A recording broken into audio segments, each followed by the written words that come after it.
আসসালামু আলাইকুম। কেমন আছেন সবাই? আশা করি সবাই ভালো আছেন। জি আলহামদুলিল্লাহ আমরা অনেক ভালো আছি।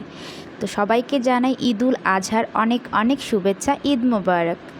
তো সকালবেলায় ঘুম থেকে উঠে বাসায় সব কাজকাম কমপ্লিট করে গোসল করে একটা সুন্দর শাড়ি পরে নিছি। কেন জানেন? আজকে কিন্তু আমার দুইটা স্পেশাল দিন। সেটা হচ্ছে একদিক দিয়ে ঈদ আর দ্বিতীয় দিক দিয়ে হচ্ছে আজকে আমার অ্যানিভার্সারি।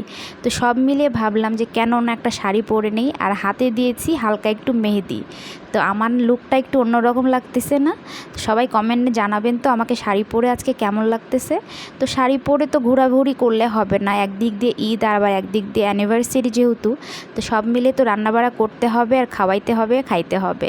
তো আপনাদের ভাইয়া বলছিল সকালের মেনুতে থাকবে চাউলের আটার রুটি, গরুর মাংস ভুনা আর আলু ভাজি।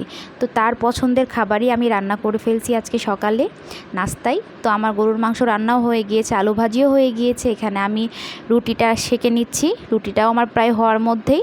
আর আপনাদের ভাইয়া আমার ভিডিও করে দিচ্ছে। এদিকে বাবু তো আমাদের বাসায় নাই, আবরার এবার ঈদ করতেছে আমার নানুর বাসায়। তার কত ভাগ্য ভালো দেখেন, আলহামদুলিল্লাহ। সে তার নানু বাসায় না, সে তার আম্মুর নানু বাসায় ঈদ করতেছে। আসলে ওইখানে আমার মামাতো ভাই মামাতো বোনরা আছে, ওখানে অনেক মজা পাচ্ছে। বাসায় তো বাবু একা, ভালো লাগবে না, তার জন্য সে ওখানে যে ঈদ করতেছে। তো ওইখানেও ঈদ করতেছে আর আমরা দুজনা যেহেতু বাসায় আসছি, তো অল্প করে রুটি বানায় নিচ্ছি যেন দুইজনা একবারে খেয়ে শেষ হয়ে যায়। তো এই তো আমার এদিকে রুটি বানানো হয়ে গিয়েছে, এখন আমি টেবিলে খাবার সার্ভ করতেছি। আপনাদের ভাইয়াও নামাজ পড়ে চলে আসছে যেহেতু। তো দেখেন গরুর মাংস রান্না করছি রসুন দিয়ে। এটা কিন্তু আমাদের দুইজনারই অনেক পছন্দ। গরুর মাংসে রসুন দিয়ে খাইতে আমরা দুইজনাই বেশ অনেক পছন্দ করি। আর এই তো রুটিও হয়ে গিয়েছে। যে ভাজিটা মাশাল্লাহ আমার কিন্তু অনেক ভালো লাগছে, অনেক মজাদার হয়েছিল, ইয়াম্মি। তো এই তো আমি সব খাবার নিয়ে নিচ্ছি, এখন আমি খাবার সার্ভ করে দিব আপনাদের ভাইয়াকে তো সবসময় খাবার সার্ভ করে দিতে হয়, সে কখনোই নিজে নিয়ে খায় না। তা আমি এখন তাকে সার্ভ করে দিচ্ছি, আর তাকে সার্ভ করা হয়ে গেলে তারপরে আমি আমার নিজের প্লেটে নিয়ে নিব, দিয়ে দুজনা খাওয়া দাওয়া করবো। আর দুপুরের মেনুতে কি হবে এখনও ডিসিশন নেই নাই, সেটা পরে দেখা যাবে।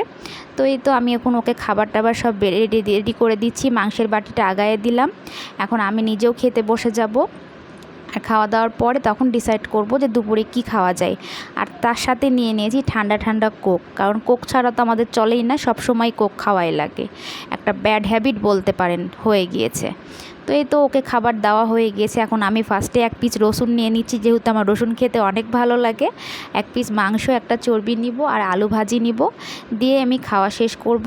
যেহেতু শরীরটাও ফ্যাট হয়ে যাচ্ছে, বেশি চর্বি খাবো না, কারণ আমার চর্বি খেতে অনেক ভালো লাগে। আর ভালো লাগলেই তো হবে না, নিজের শরীরটাকেও ঠিকভাবে রাখতে হবে। তো এই তো আমি এখন খেতে বসে গিয়েছি, আমি খাওয়া দাওয়া শেষ করে উঠে যাব।